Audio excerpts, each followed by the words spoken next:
This is a story about a group of military officers who went into a forest expecting to find a crashed aircraft. But instead, they encountered something they still can't explain more than 40 years later.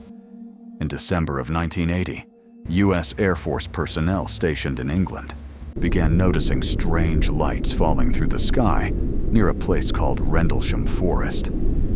Now, this wasn't just any forest.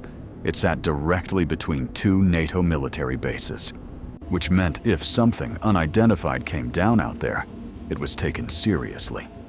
So security patrols were sent in to investigate.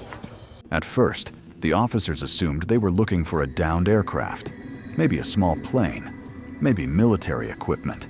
But as they moved deeper into the trees, they started noticing something strange. The lights weren't stationary, they were moving. Quietly, deliberately, and then suddenly, through the darkness, they saw it. A glowing object resting among the trees. One officer later described it as triangular in shape, roughly 9 feet long, metallic, covered in strange symbols that didn't resemble any known language. And as they slowly approached it, the object reacted.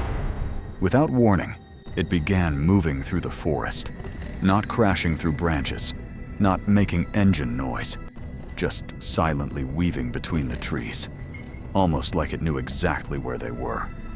The officers chased after it, trying to keep it in sight. But eventually, it disappeared into the darkness. Now, normally, a story like this would probably be dismissed immediately, except for one thing. There were records, military records. Investigators later took radiation readings at the alleged landing site and reportedly found levels higher than normal background radiation. Then another officer came forward with an even stranger claim. He said beams of light had descended from the sky directly into the base's weapons storage area. And unlike most UFO stories, this one generated official paperwork. A memo was filed, signed, documented by military personnel. But despite that, higher authorities eventually dismissed the incident. Some suggested the lights were from a nearby lighthouse. Others blamed confusion, stress, or misidentifications in the dark. Skeptics say the entire thing was a chain reaction of fear and assumption.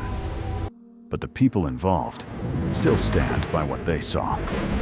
And that's what makes this case so unsettling. These weren't random civilians. They weren't ghost hunters or conspiracy theorists. They were trained military officers, people specifically taught how to identify threats, aircraft, and unusual activity. And decades later, many of them still insist they encountered something that should not have been there. Because when multiple soldiers trained to stay calm under pressure, all described the same impossible event. You have to wonder, what exactly moved through those trees that night in Rendlesham Forest?